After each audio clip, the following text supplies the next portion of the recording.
All right, we're looking at section 3.2 here. You should be on page 5 of your packet. What we're going to look at today is logarithms and their graphs and how to evaluate them and just some characteristics that they have. Here's what a logarithmic function is. There's several little bullet points here that's going to be important information and which helps define it. First of all, a logarithm is the inverse of an exponential function. It's the inverse of it. Other inverses that we've studied, f of x equals x squared and f of x equals the root of x. Those are inverse functions. And so we have exponential functions in logarithms are inverses. For a logarithm, your x has to be greater than 0 and a has to be greater than 0 and a cannot be equal to 1. Let's look at what the function, how it would be represented. Y equals log, we say this as log base a of x. Log base a of x. If and only if x equals a to the y. I just want to show you how we take a logarithm and we rewrite it into the form of exponents. So this is your base. This is going to be the base of your power. And you can see here this is my base. And then this is the exponent. Exponent here. And you can see that is over here at the y. And then it is what it is equal to is here. So you can kind of go a roundabout way to be able to rewrite your logarithm. I'm going to show you an example using numbers. If I have log base 5 of 25, this is equal to 2, and how it works is it's 5, so there's your base, exponent, what it's equal to. 5 squared is equal to 25. That's how that works. The function is given by f of x equals log base a of x. It's called the logarithmic function with base a. Our base number can change. You can see here I used base 5. You can have base 10. The only thing with the base is that that base has to be a positive and not 1. And finally here, just a special note, these are exactly the same. They're just written in a different form. Logarithmic and exponential. All right, let's look at some ways that we can evaluate. So when you evaluate logarithms, you're going to want to rewrite them into a power. So you go from log form to a power and you try to solve it. This is how you would write it as a power. The base is 2, the exponent is x, and it's equal to 8. So you do this. And 2 to what power is 8? You can logically think about it. You can write your 8 as a base of 2, 2 to the third, and then you equate their exponents. So we know here that this is equal to 3. I can do the same for my letter B here. My base is 2, the exponent is x, and then it's equal to 0.25. 0.25 is really the same as 1/4. You know, whether you do this on your own or you try to change this so that it's 2 to the x equals, see, I can write 1/4 as 1/2 squared, and we can keep working with this. 2 to the x equals 2 to the negative 2. You just keep rewriting your exponent. I changed my 1/2 so that it was the reciprocal of 2, and what that would do is change it to a negative exponent. So here, my result for this second one is that x is equal to negative 2. Now, when you get that answer, it could have been at any point here. Okay, you might have recognized it right away with the 1/4. Let's see this one here. So your base is 3, the exponent is x, and it is equal to 81.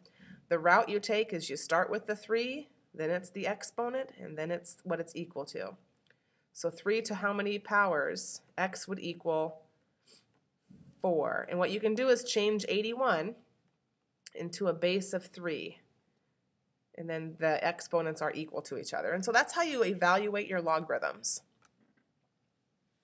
All right, note the logarithmic function with base 10 is called the common log. We've got the common logarithmic function. We use the log function, so maybe you should locate your log key on your calculator. And here are some properties that we have from the definition of a logarithm. So our first property is stating log base a of 1 is equal to 0. Now, the reason why is because a to the 0 is equal to 1. If I rewrite this, so it's exponent form, you can see that. So we can conclude that anytime you're taking log of 1, it's always equal to 0. All right, log base a of a. So this would indicate here, let's show it, a to the first is equal to a. That's always true. So if you take log and the base is the same as the log expression, it's always equal to 1. I'll give you a number example. If I have log base 5 of 5, we just know that this is 1. On the first one, if I have log base 11 of 1, it is always equal to 0. Log 1 is always 0. All right. We've got log base a of a to the x is equal to x. If you have a here to some exponent, then it would equal a to the exponent. Okay? These are called inverse logarithmic properties. And so if you see this, you can just assume the result is that exponent. Here's an example of this one. I'll write it on the left side. If I have log base 8 of 8 to the second, the answer is simply 2. Because a logarithm, we're wanting to know what the exponent is. What's the exponent here? All right, in this last inverse logarithmic property, we've got a to the log base a of x is equal to x. Well, my base, this is a power right here. My base is a, so you have log base a of, now my of part is the x, and that is equal to, this is my exponent. So you can see here, these are exactly the same. Exactly the same. And so in this case here, you can assume the a and the log a, they cancel out, and you're just left with x. And the last property is dealing with, it's going to help us solve equations. If log base a of x is equal to log base a of y, so everything's the same except for the x and y, then x equals y. If log base a equals log base a, then these are going to be equal to each other. All right, so those are some rules that we have that's going to help us with evaluating and simplifying and solving equations. Solve each of the equations. Log base 5, they're identical. So x has to equal 8. We are done. Now, if this equation was more complex, if it was a linear, we would solve it. If it was quadratic, we would solve it. All right, letter B. So we've got log base 5 of 1. Well, log of 1 automatically is equal to 0. Always. You can do it like this. 5 to what power is equal to 1? And then think logically, what does your exponent have to be? All right, the graphs of the logarithmic function. Let's go ahead and look at the graph, and I'm going to do that here, and then we'll be able to state the domain and range and vertical asymptotes and everything. Let's start with log. Let's do base 10 of x. This is our function. All right, we know that x has to be, it can't be 0 here, so it's got to be greater than. And so what if we had 10 to the, if my y value was 0, let's go ahead and find my intercept. 10 to the 0 is equal to 1, so my ordered pair 1, 0. 1, 0 works. And let's say that I have 10 over here, so it's 10 to the what power is 10? And so that would be our 1.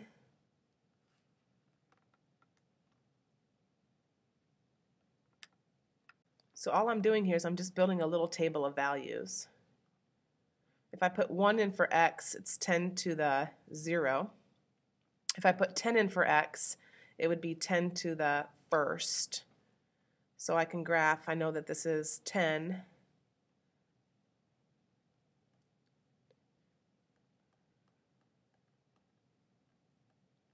So my graph is going to look like this. We know that the x has to be greater than or equal to, or at least greater than 0. So there's what your logarithm is going to look like. The domain would be from 0 to infinity. Any vertical asymptotes, it can't be 0. X cannot equal 0. Goes back to this log base 10 of 0. An exponent will never equal 0. Horizontal asymptotes, there are none. State the range. You can see here my graph is continuous. It's going to continue to increase. So all reals, negative infinity to positive infinity. Any intercepts, the only intercept that I have is right there at 1, 0. And increasing or decreasing, this is increasing over the interval from negative infinity to positive infinity. Oh, actually, it's only, you got to think about the domain values. It's increasing from 0 to infinity. All right, now that is our logarithm. Let me go ahead and make an adjustment here. All right, you're going to see that I made an adjustment because of my function and I had it backwards here. Your packet is okay. You go ahead and model it with that. So this is the function of y equals log base 10 of x. And then my other function is log, or y equals 10 to the x power. Well, since we know that these are inverses of each other, let's go ahead and look at what the inverse graph would look like. Remember, the inverse graph is going to reflect across the line y equals x. And so really what it would look like is the exponential function like this. And there's a lot of characteristics here. We know that the domain now is all reals. Make sure you change your functions around, or make sure your columns match up. Your vertical asymptote, I don't have any vertical asymptote if my domain is all real, so it's none. Do you see the inverses here? We're just switching everything around. Horizontal asymptote would be y equals 0 as opposed to x equals 0. The range is then from 0 to infinity. My intercept is 0, 1. And it's increasing again, and it's increasing from 0 to infinity. Both of them are increasing. Now, when we graph this y equals 10 to the x, you could just do a table of values. I flipped it across the line y equals x because it was an inverse. All right, that's what the graph looks like, and then in some of the characteristics. As with all functions, your logarithms, they can reflect. They can be shifted left, right, up, or down. A lot of different characteristics. Identify the graphs of the function on the same coordinate axis. All right, let's graph this. So log base 10 of x, well, we know that if x is 1, then y is 0. You can build a table of values like this. So this is for the first one. So if x is 1, y is 0. If x is 10, then y has to be 1. And we already know what this looks like, so we're going to graph it. Now, there's the general equation. So then what is plus 2? What does this plus 2 do to my graph?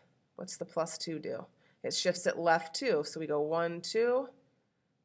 But as far as what happens with it, I mean, it's going to have that same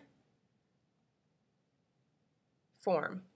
And then what's the plus 2 and the minus 1 do to my graph? Well, it shifts it left 2 and then down 1.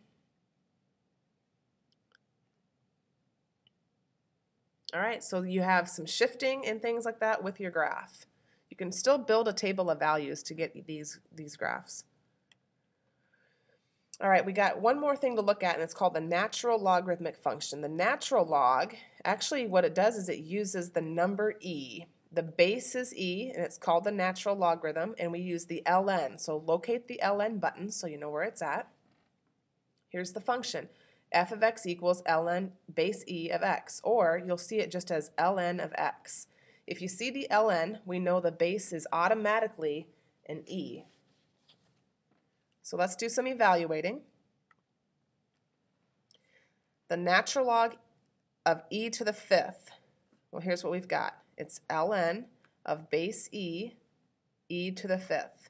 So this is one of those properties where since the base is the same as the log number, it's just equal to 5. E to the fifth equals e to the fifth. And the same here, if this is my base, then these are just inverses of each other, so it's automatically just equal to 3. On letter C here, my base is e, so e to what power is equal to 1 over e to the second. You got to match these up, and since this is the reciprocal, here I can do e to what power is equal e to the negative 2. That's what this would equal. So we know that the result is negative 2. So there's some quick evaluating using the natural log. All right, let's look at graphing now. Graphing this natural log of the absolute value of x. My base is still e here.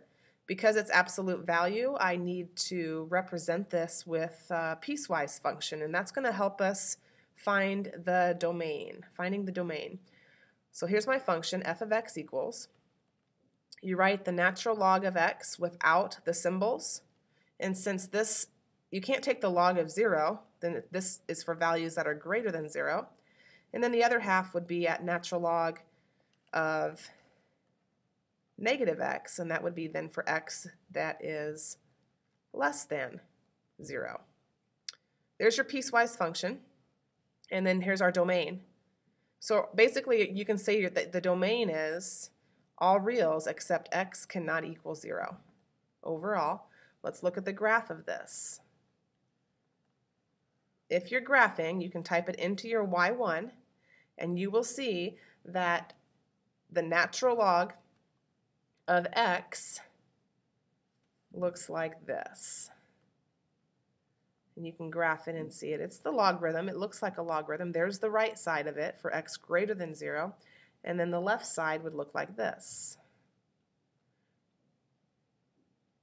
And these are reflecting each other.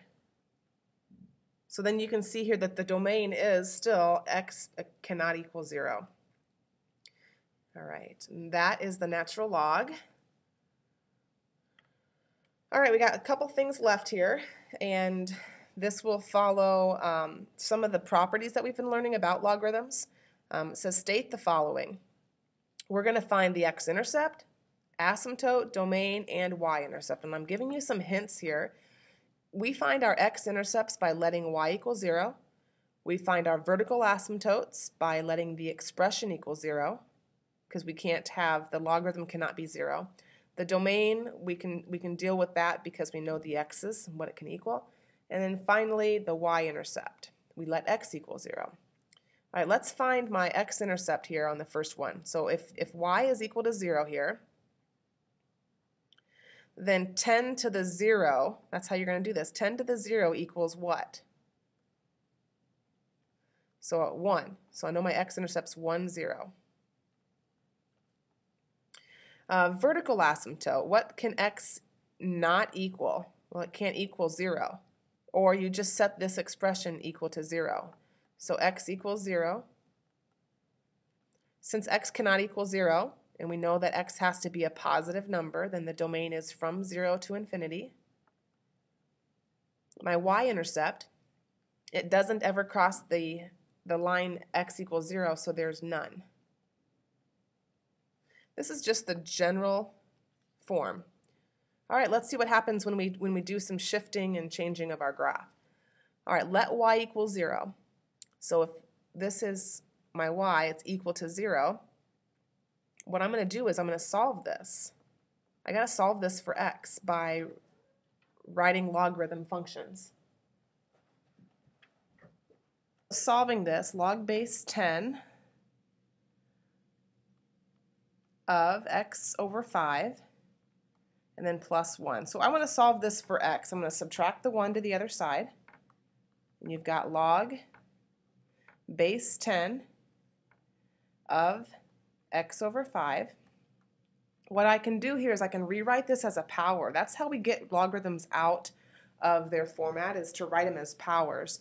So this is 10 to the negative first is equal to x over 5. We have to solve this. Well, I know that 10 to the negative first is really equal to 1/10 equals x over 5.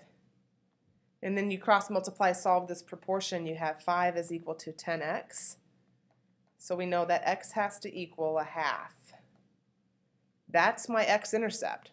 We let y equal 0 right here, and we solved it for x. So my intercept would be 1/2, 0. My vertical asymptote here, my vertical asymptote is going to come from what x cannot equal. Well, you can't take log here of 0, so x just cannot equal 0 again. So that's my vertical asymptote, which means my domain is from 0 to infinity. And a y-intercept. I don't have a y-intercept. I'm not crossing the line x equals 0, so still none. All right, we got one more to do here. Let me get rid of some of this.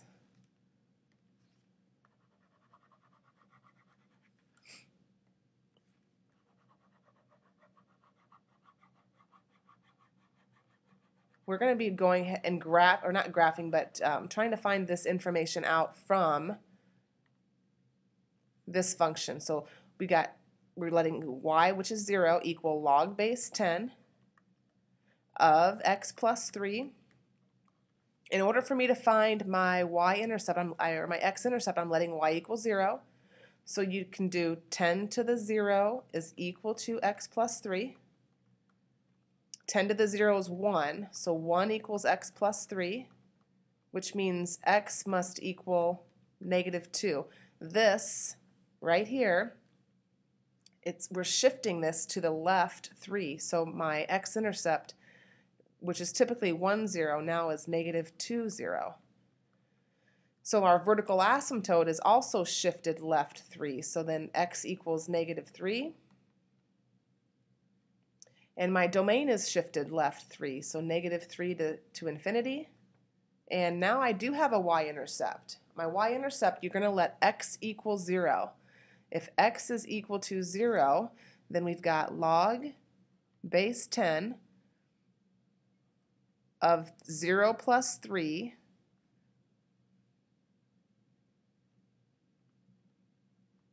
and you can actually use your calculator here, and you can just type in log of 3. And whatever you get here, your log 3 is going to be your y-intercept. All right, that's it for the logarithms, and here is your assignment.